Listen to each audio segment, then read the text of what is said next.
Episode opening സീനിൽ ആ ഡോഫ്ലമിംഗോയുടെ പേര് കേട്ട് നമ്മുടെ ആൾക്കാരെല്ലാവരും ഷോക്കാവുകയാണ്. ടഷിക്ക് പറയും ആ മുറിയെ അവന് തകർത്തത് പോലും ഡോഫ്ലമിംഗോ ആണ്. കട്ട് ചെയ്ത ഇവിടെ ആ മാസ്റ്റർ വില്ലൻ അവനാണെങ്കിൽ കുഞ്ഞുങ്ങളുടെ അടുത്തേക്ക് വന്നിരിക്കുകയാണ്.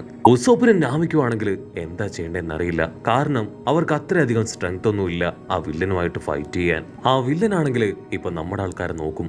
വാവ്, നിങ്ങൾ രണ്ടുപേരുമാണോ ഈ കുഞ്ഞുങ്ങളെ തട്ടിക്കൊണ്ടു വന്നത്? നിങ്ങൾ ആ കുഞ്ഞുങ്ങളുടെ അവസ്ഥ കണ്ടില്ലേ? ഈ ഒരു അവസ്ഥയിൽ അവരെ തട്ടിക്കൊണ്ടുവരാൻ പാടുണ്ടോ? അതിന് നാമി ടെൻഷനാവും. ഉസോപ്പിനാണെങ്കിൽ ഭയങ്കര കൺഫ്യൂഷൻ. ലൂഫിയും ടീമും അവരെവിടെ പോയി? അവർ ഓൾറെഡി ഈ വില്ലനെ പിടിക്കാനായിട്ട് പോയതാണ്. ഇനി ഒരു പക്ഷേ അവർക്ക് എന്തെങ്കിലും സംഭവിച്ചു കാണുമെന്ന് ഉസോപ്പ് ചിന്തിക്കുന്ന സമയം ഇവിടെ നാമി അവള് ഫുൾ കലിപ്പില് ആ വില്ലന്റെ അടുത്തേക്ക് വരികയാണ്. You are unbelievable. ഇത്രയും ചെറിയ കുട്ടികളെ ഉപയോഗിച്ചാണോ നീ എക്സ്പെരിമെന്റ് നടത്തുന്നത്? ഞങ്ങളല്ല, നീയാണ് ഈ കുട്ടികളെ തട്ടിക്കൊണ്ടു വന്നത്. ഞങ്ങൾ എങ്ങനെയെങ്കിലും ഇവരെ മോചിപ്പിച്ച് ഇവരുടെ പാരന്റ്സിന്റെ അടുത്തേക്ക് ഞങ്ങൾ തന്നെ ഇവരെ തിരികെ കൊണ്ടുപോകും. ഉസോപ്പിനാണെങ്കിൽ അത് കണ്ട് പേടിയാവും. അവൻ നാമിയോട് പറയും, നാമി നീ എന്തായി ചെയ്യണേ? അവന് 300 മില്യൺ ബറീസ് പൗണ്ടി ഉണ്ട്. അവൻ വലിയൊരു സയന്റിസ്റ്റ് ആണ്. സോ നമുക്ക് രണ്ടുപേർക്കും അവനെ ചേർത്ത് നിൽക്കാനാവില്ല.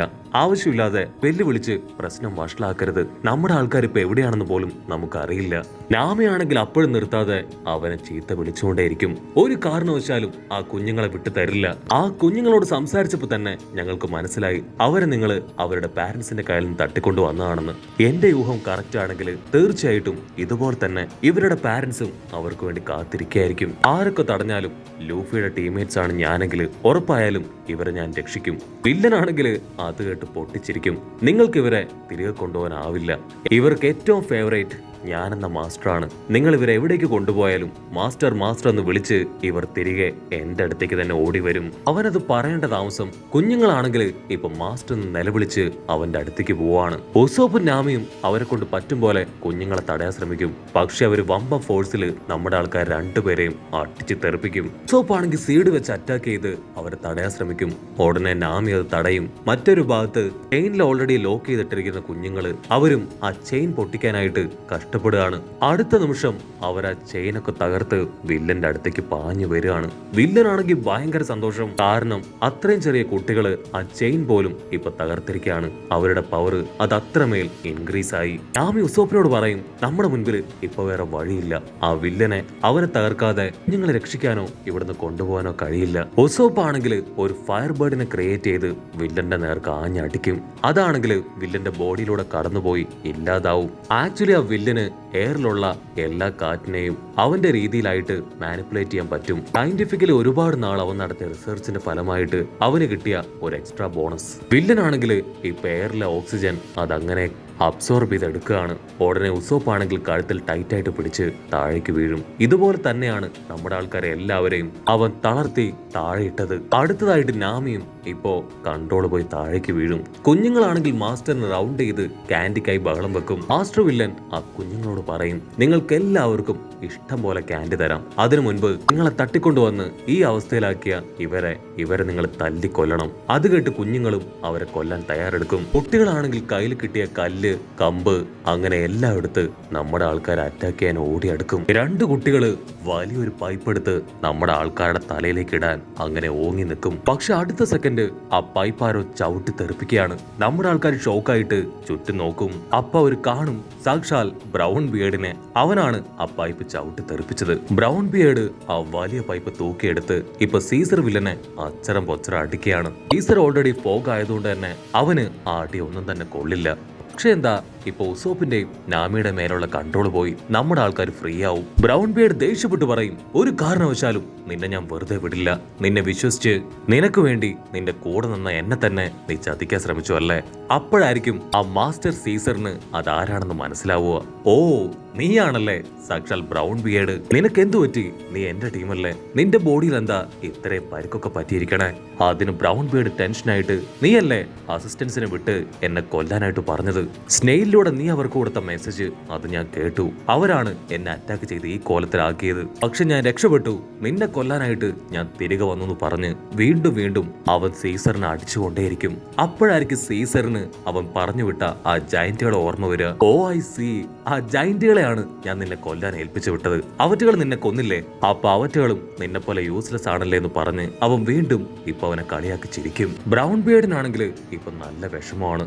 അവൻ ഒരുപാട് സങ്കടത്തിൽ പറയും, ഞാൻ നിന്നെ ഒത്തിരി വിശ്വസിച്ചു, നിനക്ക് വേണ്ടി ജീവൻ പോലും കളയാൻ തയ്യാറായി. പക്ഷെ എന്നെ നീ അതിവിദഗ്ധമായിട്ട് പറ്റിക്കായിരുന്നു എന്ന് പറഞ്ഞ് വീണ്ടും വീണ്ടും അവൻ ആ പൈപ്പ് വെച്ച് അറ്റാക്ക് ചെയ്തുകൊണ്ടേയിരിക്കും. സീസറും ബ്രൗൺ ബിയർഡും അവർ രണ്ടുപേരും നിർത്താതെ പൊരിഞ്ഞ അടിയടി ഫൈറ്റ്. ആ ഫൈറ്റിനിടയിൽ കുഞ്ഞുങ്ങൾ പെട്ടുപോകുന്നതായിട്ട് സീസർ വില്ലൻ കാണും. അവർ ആ ഫൈറ്റിൽ പെട്ടുപോയാൽ അവർക്ക് എന്തെങ്കിലും സംഭവിക്കും. അങ്ങനെ സംഭവിച്ച വില്ലന് വലിയ നഷ്ടമാണ്. വില്ലൻ നിലവിളിച്ചു പറയും, കുഞ്ഞുങ്ങളെ ഓടിക്കോ, അടുത്തുള്ള ആ ഒരു സ്റ്റോർ റൂമിലേക്ക് പോ, അവിടെ നിങ്ങൾക്ക് ഇഷ്ടം പോലെ കാൻഡീസ് ഞാൻ ഒരുക്കി വെച്ചിട്ടുണ്ടെന്ന് പറയും. അവരത് കേൾക്കേണ്ട താമസം അവിടേക്ക് ഓടും. നാമി ഉസോപ്പു ആണെങ്കിൽ ആ കുഞ്ഞുങ്ങളെ തടയാൻ അവരുടെ പിന്നാലെ ഓടും. അതേസമയം ബ്രൗൺ ബിയർഡ് ചോദിക്കും, സത്യം പറയും, എന്റെ ടീം അവിടെ, എനിക്ക് എന്ത് സംഭവിച്ചാലും കുഴപ്പമില്ല, എന്റെ ടീമിനൊന്നും സംഭവിക്കാൻ പാടില്ല.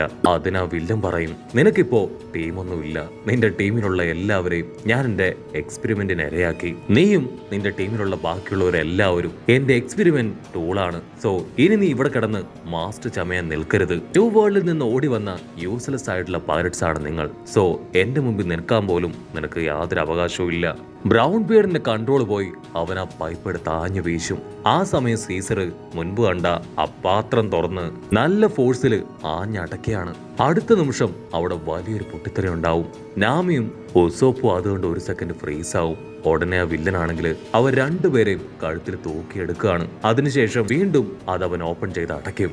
ഞൊടിയിടയിൽ വീണ്ടും ഒരു പൊട്ടിത്തെറി ഉണ്ടാവുകയാണ്. അവിടുന്ന് അങ്ങനെ സീൻ കട്ട് ചെയ്ത ഇവിടെ സോറാൻ ടീം അവർ ഉഷാറായിട്ട് ഓടിക്കൊണ്ടേയിരിക്കുകയാണ്. അവരുടെ തൊട്ടു പിന്നാലെ ആ ജെല്ലി അവരെ ഫോളോ ചെയ്തുകൊണ്ടേയിരിക്കും. ലാബാണ് ഇപ്പൊ നമ്മുടെ ആൾക്കാരുടെ ഏക ലക്ഷ്യം. ആ ജെല്ലി ആണെങ്കിൽ എടുത്തു ചാടി നമ്മുടെ ആൾക്കാരെ ഇപ്പൊ മുൻപിൽ വെച്ച് ലോക്ക് ചെയ്യും. അവര് പുറകിലേക്ക് നോക്കും, ഇപ്പൊ അവിടെ ജെല്ലി ഇല്ല.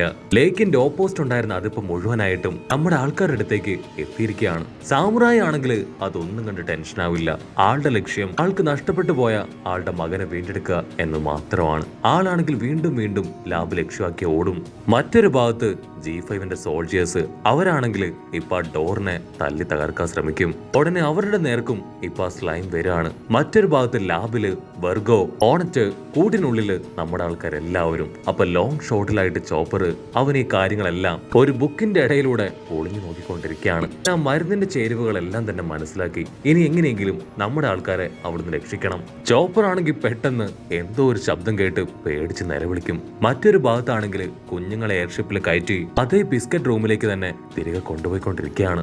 സീസർ ആണെങ്കിൽ മോണറ്റിനെ കോണ്ടാക്ട് ചെയ്യും. കുഞ്ഞുങ്ങളെ എല്ലാം ഞാൻ രക്ഷപ്പെടുത്തി, എന്റെ പെറ്റ് ജെല്ലിക്ക് കൊടുക്കാനുള്ള ഫുഡ് അത് റെഡിയാണോ? അതിനവള് പറയും എല്ലാം റെഡിയാണ്. നമ്മൾ ഇത്രയും നേരവും തയ്യാറാക്കി വെച്ച ആ എക്സ്പെരിമെന്റ് അത് തുടങ്ങാൻ സമയമായി. വീഡിയോ ക്യാമറ എല്ലാം ഓണാണ്.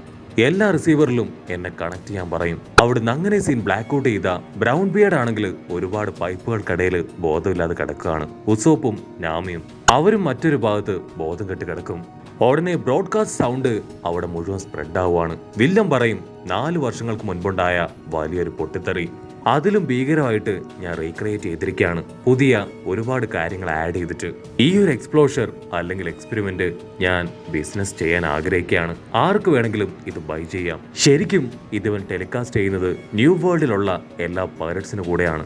അവർക്ക് ഇഷ്ടമുണ്ടെങ്കിൽ ഒരുപാട് പണമൊക്കെ നൽകി ഇവന്റെ കയ്യിൽ നിന്ന് ഈ ഒരു എക്സ്പെരിമെന്റ് വാങ്ങാം. അതിനുവേണ്ടിയാണ് അവനിത് ചെയ്യുന്നത്. അങ്ങനെ എല്ലാവരും ഇമ വെട്ടാതെ ആ പൊട്ടിത്തെറി അത് കാണാൻ കാത്തിരിക്കുന്നതോട് കൂടെ ഈ ഒരു എപ്പിസോഡും അവസാനിക്കുന്നു. എപ്പിസോഡ് ഇഷ്ടപ്പെടുകയാണെങ്കിൽ തീർച്ചയായിട്ടും ലൈക്ക് ചെയ്യാനും കമന്റ് ചെയ്യാനും ഷെയർ ചെയ്യാനും മറക്കല്ലേ. അടുത്തൊരു അടിപൊളി എപ്പിസോഡുമായിട്ട് കാണുന്നവരെ it's me with Mallu episode.